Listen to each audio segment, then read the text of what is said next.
Is it ever permissible to remove concealed narcotics from a suspect's clothing incident to a weapons frisk? Hi, I'm Mike Williamson. In this program, we'll discuss the parameters of a frisk search and present a few scenarios in which you will decide if a search is legal.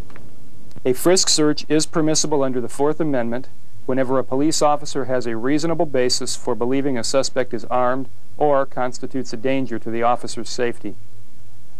Very often, an officer will have reasonable suspicion to conduct a pat-down search for weapons without having a basis for a more extensive search of a person.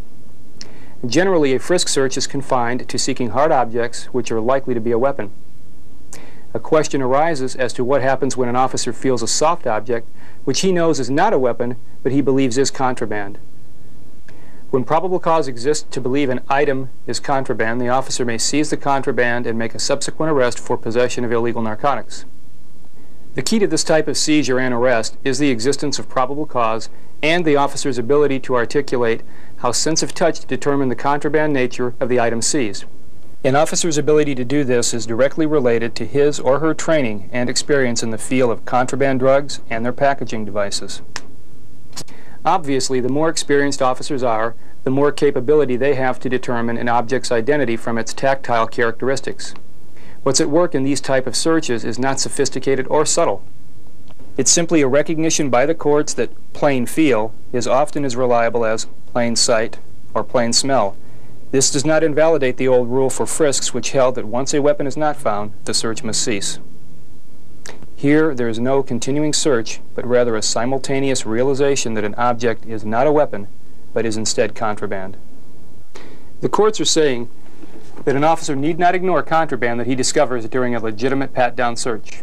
There is also no requirement for the officer to formally place the individual under arrest prior to removing the suspected contraband. What is crucial in this type of arrest is that the officer very thoroughly describe the training and experience that allowed him to recognize the distinctive characteristics of the contraband felt in the arrestee's clothing.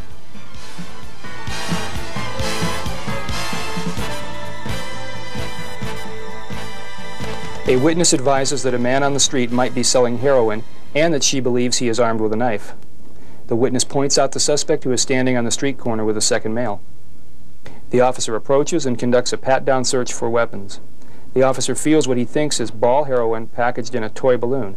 The items were inside the suspect's jacket pocket. The officer removed the balloons, verified its contents, and placed the suspect under arrest. Was the search and arrest legal? Yes, provided the officer had sufficient training and experience in the field of heroin packaged in balloons. If so, the officer's plain feel announced a crime occurring within his presence. Hence, this arrest would be legal if effected by officers with sufficient training and experience, and illegal if effected by those lacking the requisite experience to make the inference of contraband unreasonable. Now, let's look at another version of this situation.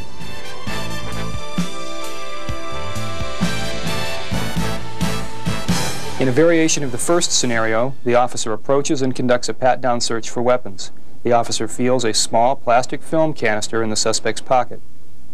When the officer removes the canister and opens it, cocaine is recovered. Was the search and arrest legal? No, although the concept is identical to that employed in the first scenario, the results are different due to the nature of the container.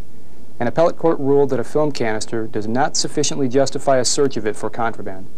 In other words, some people actually carry film in film canisters, while an adult's possession of toy balloons is more consistent with drug storage.